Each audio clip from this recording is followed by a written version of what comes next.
أعوذ بالله من الشيطان الرجيم.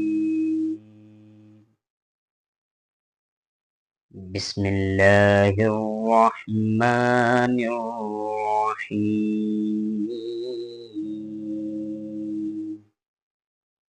والعصر إن الإنسان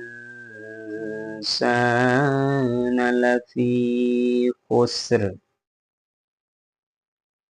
إلا الذين آمنوا وعملوا الصالحات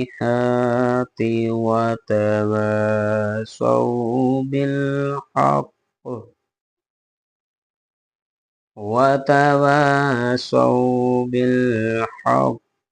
وتواصوا بالصبر.